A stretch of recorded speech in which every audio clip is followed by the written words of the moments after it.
పడుతున్నటువంటి శ్రమలన్నింటిని కూడా ఇది క్రీస్తు ప్రభు వైపు చూస్తూ ఆ శిలువలో క్రీస్తు ప్రభు చూపినటువంటి శ్రమలన్నింటినీ కూడా మనం అనుదినము కూడా జ్ఞప్తి చేసుకుంటూ మనము ముందుకు పోవాలని ప్రభు మనల్ని కోరుకుంటున్నాడు.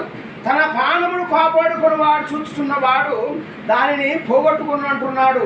ఇదిగో నీ ప్రాణాన్ని ఎంతగా ప్రీతిగా ప్రేమించుకుంటున్నావో, ఇదిగో ఏదో ఒక రోగం వచ్చినా కానీ ఏదో ఒక బలహీనత కలిగినా కానీ నువ్వు దాన్ని కాపాడుకున్నటకు అయత్నపడుతున్నావు. కానీ వారి నిమిత్తమై తన ప్రాణమును నువ్వు కాపాడుకోలేటప్పుడు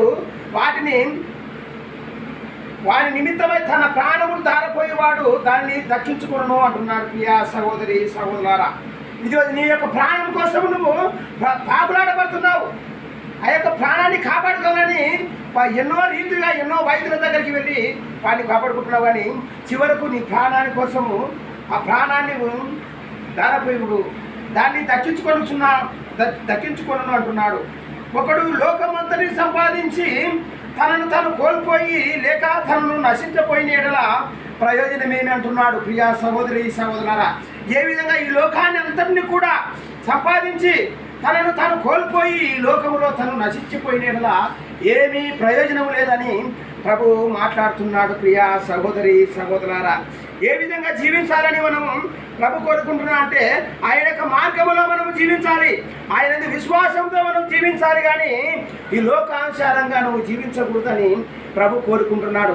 ప్రతి ఒక్క క్రైస్తవుడు ఏ విధంగా ఉండాలంటే తను త్యజించుకుంటూ తను సిలువను ఎత్తుకొని అనుదినము కూడా దేవుని యొక్క మాటలో దేవుని యొక్క మార్గంలో నడచాలని ప్రభు కోరుకుంటున్నాడు.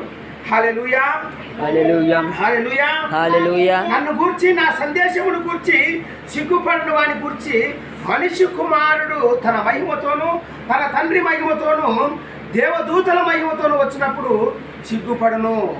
ఇదిగో దేవుని గురించి దేవుని యొక్క సందేశమును గురించి సిగ్గుపడిన వాని గురించి మనిషి కుమారుడు ఇదిగో యొక్క యేసుక్రీస్తు ప్రభువు తన మహిమతోను తన తండ్రి మహిమతోను దేవదూతల మహిమతోను వచ్చినప్పుడు సిగ్గుపడరు అంటున్నాడు. ప్రియా సహోదరి సహోదరులారా, మనము కూడా ఈ లోక ఆశలతో జీవిస్తున్నప్పుడు ఈ లోక ఆశలన్నింటినీ కూడా వదిలిపెట్టి ఇదిగో క్రీస్తు ప్రభుని అనుసరించాలని ప్రభు కోరుకుంటున్నాడు.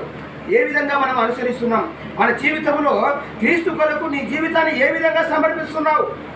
ఈ లోకం ఏదో నామమాత్రంగానే మనం జీవిస్తున్నాము, కానీ ఇదిగో క్రీస్తు ప్రభును నువ్వు పోలి జీవిస్తున్నావా? ఇదిగో క్రీస్తు ప్రభు యొక్క చూపిన మార్గంలో నువ్వు ప్రయాణిస్తున్నావా? ఒకసారి నీ యొక్క అంతరంగ హృదయంలో ఆ క్రీస్తు ప్రభు యొక్క మాటలను మనం జప్తి చేసుకుంటూ జీవించాలని ప్రభు ఈనాటి పరిశుద్ధ గ్రంథం నుంచి